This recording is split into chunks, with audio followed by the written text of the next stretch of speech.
Every grain of salt in your kitchen was forged inside a dying star. Supernovae scattered it as dust across a newborn Earth.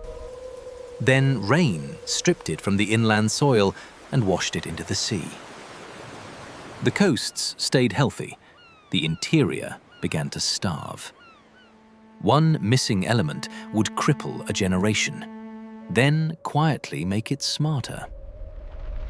10,000 years ago, walls of ice ground across the northern world.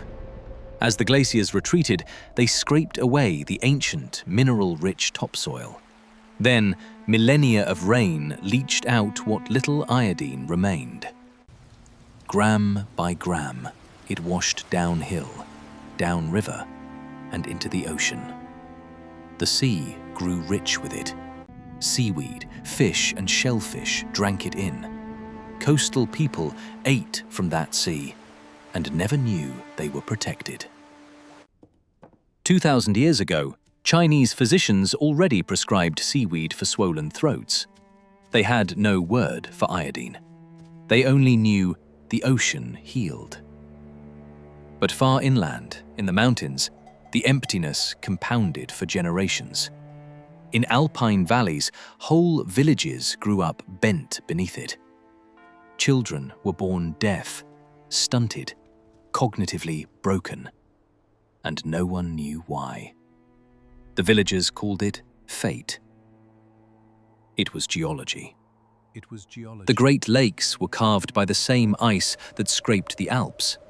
Two landscapes, an ocean apart, sharing one invisible deficiency. And a young nation across the Atlantic carried the same hidden wound. It is 1917. A wide band of America is quietly sick. From the Great Lakes to Appalachia, the same swelling appears. Throats balloon outward. Doctors call it goiter and cannot explain it. They blame the water. They blame bad blood. They blame the poor. Quack tonics sell by the wagon load. None of them work. Surgeons cut the swellings out, one throat at a time. They always return. Women suffer worst of all. In some towns, most mothers carry the mark. Newspapers give the region a name: the Goiter Belt.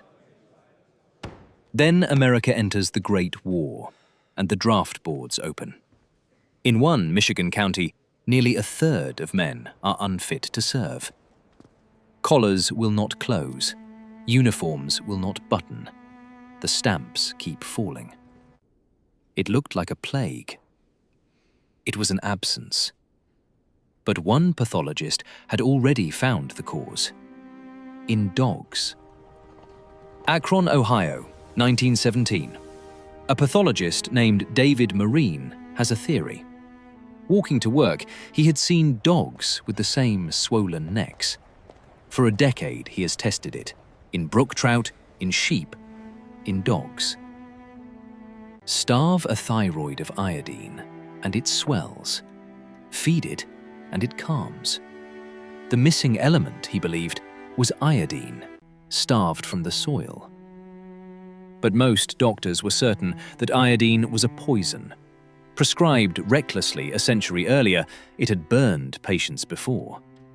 To prove it safe, Marine needed to test it on people. He convinced a school board to let him dose thousands of girls. Over 2,000 treated, over 2,000 untouched as controls. The dose was tiny, a fraction of a gram dissolved in water. Twice a year, for over 2 years, while parents feared the worst. Some families refused to consent. Their daughters became the comparison. The results ended the argument. Among treated girls, almost none developed goiter. Among the untreated, 1 in 7 did. The town feared he was poisoning their daughters. He was saving their granddaughters. But proof alone cannot make a nation swallow its medicine. Switzerland, 1922. The goiter-ridden Alps become the first to iodize their salt. In the treated cantons, the swelling begins to retreat within years. Michigan, May 1924. A pediatrician named David Cowie has an idea. You cannot force a country to take a pill every day. But there is one thing every person already eats. Salt. Cheap, universal, on every table in the same amount every day. Cowie persuades the salt makers to add a trace of iodine. The companies hesitate. Medicating a nation without a law could ruin them. Cowie shows them Switzerland. Then he shows them the draft rejections. No law forces them. They simply agree and begin. The iodine itself costs almost nothing, a trace in every box. On the 1st of May, it appears quietly on Michigan grocery shelves. Morton prints the word on every box, like a quiet promise. Iodized. No prescription, no doctor, no decision. Just dinner. Within months, 90% of Michigan's salt is iodized. By autumn, Morton is selling it across the entire country. But you cannot change a nation's diet without paying a price. The late 1920s. Across the goiter belt, the swelling begins to vanish.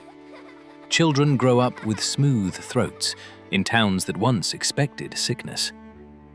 But in older bodies, something dangerous is stirring.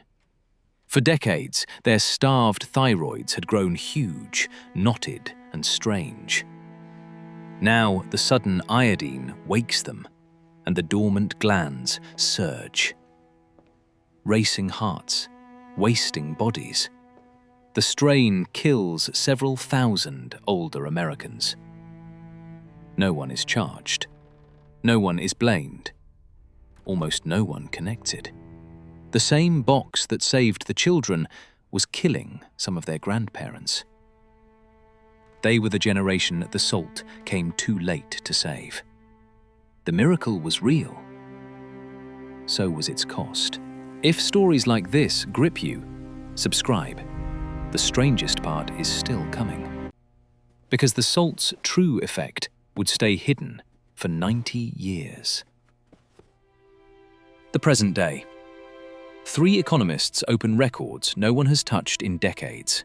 Feyrer, Politi, and Weil study the old wartime draft files. Millions of enlistment records spanning 2 world wars, one question between them. Did the salt change minds, not just throats? Economists had long puzzled over the century's rising scores, the Flynn effect. Every decade, IQ climbed, and no one could fully explain why.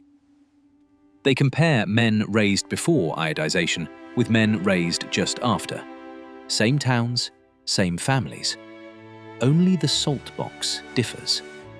In the regions once starved of iodine, something had shifted. The most deficient children had gained 15 points of IQ, enough to explain a decade of the century's mysterious rise in intelligence. A generation walked into classrooms, factories, and laboratories measurably sharper. History remembers it as a century growing smarter. Part of it came in a salt box, and every grain of it was born in a dying star.